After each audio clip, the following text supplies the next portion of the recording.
So I wanted to make this video because I was going through the posts in the group and everybody is concerned about not finding visa appointments. And this is a real issue right now because the thing is, the number of students who are coming to Germany, they are increasing. The number of visa appointments which are given, those are very limited. But even that's a side problem. The main problem comes that because of this scarcity, every single time wherever there's a scarcity, you will always see some kind of black market pop up. The exact same thing happened in the area of this visa appointments, and this is becoming very troublesome. What these consultants are doing, they are booking the visa appointments without any kind of valid details. That means they have this kind of auto format plugin in Mozilla or Chrome, and as soon as they see that a slot is free, they will book it right away, and then afterwards they will exchange this booked slot, and all of the details, the passport number and everything that they would book by their own will be wrong. Of course, they cannot find out the details of so many different people, and they will book it, and as soon as they will find somebody who wants to have a visa appointment slot, they will exchange it with them. So how the exchange happens is, as soon as they will cancel the booking, they will book the appointment from other person's account with his details and so on. And for that, these consultants are taking 2,000, 3,000, sometimes 10,000 rupees per booking appointment, which is really sad, because as if coming to Germany and going through all of this hassle of application process, visa process wasn't bad enough, now students have to go through and struggle through this another phase, which is just something absolutely useless. I mean, there is really no point to this. And how do you think this happened? We came to a stage where there is a proper black market for visa appointments, for doing visa interviews in the German consulates in India. The main problem was previously when we took to Twitter and we retweeted to the German foreign ministry here in Germany and also to the consulates in India, we got response from them and they were like, yeah, we are working on it, we are trying our best, and they did. Like, a lot of students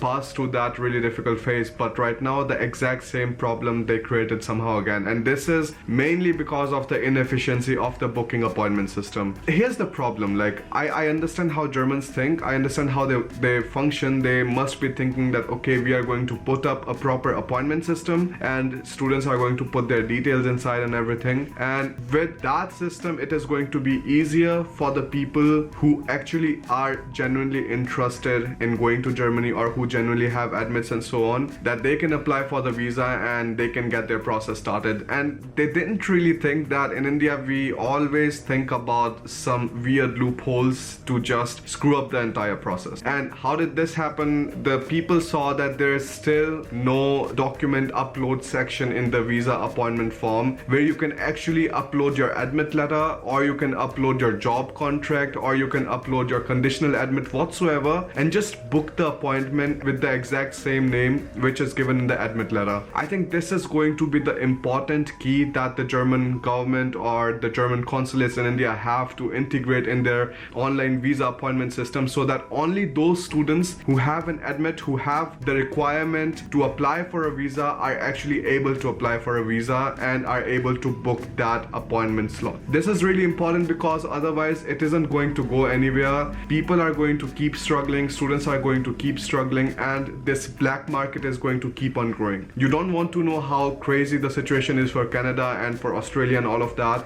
but Germany was safe till now, and what we have to do is we have to keep it that way. Germany has been untouched by all of these like malpractices till this moment, till the time this black market arose again, and innocent students have to pay these people money for absolutely no reasons at all, just because they were fast enough and, I don't know, smart enough to book all of the appointments and thought of a business model where they are actually making people suffer in order to earn money. That doesn't become a business model, that becomes a fraud, that becomes a scam. If you're taking money from somebody and you're able to take money from them just because you put them in that situation first, that's not the right way to do business. Every single time you're doing business, you're trying to help people out, you're trying to help them out from a situation where they're already stuck and take them into a better place. Well, I don't know how these people think, how these scammers think, I don't know, it's just sad. And all of this issue is just created again because people don't have enough jobs in India. If these scammers had proper jobs, if they had well-paying salaries, they wouldn't be venturing into these kind of stupid things. So make sure every single time somebody like that contacts you, you post it in our Facebook group and we will just take it to the ministry. We are going to report these these numbers and these people to the consulates. And the second thing we can do is we can take this video to Twitter, we can tweet it to the different consulates in India, and we can also tweet it to the German's Ministry of External Affairs so that they know that we are facing this kind of problem. And nobody's winning from this situation. People who genuinely want to come here, they are not winning.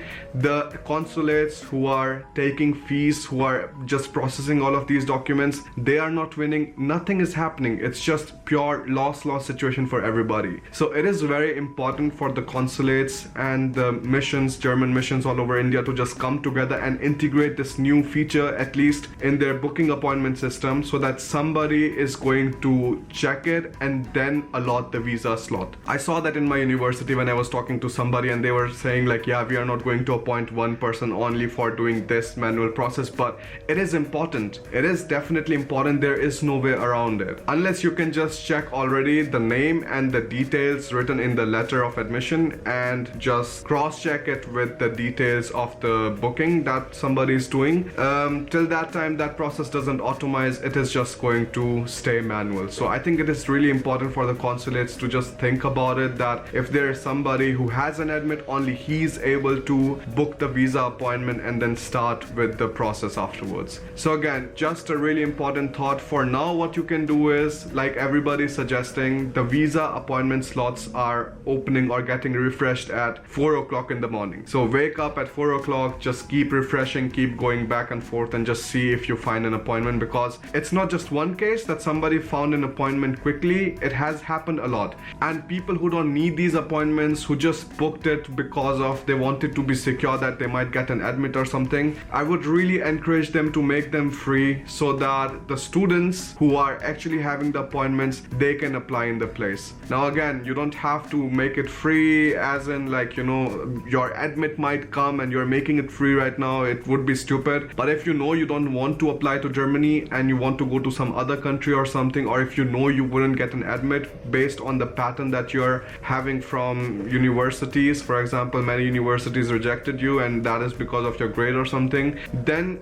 just make it free so that the others can use it. So in general, I'm just going to tell you to just share this video with your friends, with colleagues, whatsoever. So what you can do right now is you can take this video, you can send it to the consulate, you can send it to the missions, and you can tell them that, look, this is a real situation. It's not just somebody, it's not just few of us who is facing this problem. This is an entire community which is facing that. And that community is all of the people, all of the students who want to go to Germany, who just don't want to take help from any kind of consultants, who don't want to get ripped off. We have to pay money in this crucial stage to somebody who doesn't deserve that money at all. Make sure that you take this video to Twitter and you tweet it to whatever concerned German missions there are, and just let them know that this is a real problem. In the meanwhile, I'm going to wish you guys all the best. Don't worry too much about it. There's always a way out. Let's hope that the German missions take some action against it, because if it doesn't happen, I'm also going to start talking to the ministry here and see what can be done in this regard. Thanks a lot for watching. Thanks a lot for sharing this video. If you want to support the channel or just want to join our mentorship program, you can do that on Patreon. Link is in the description,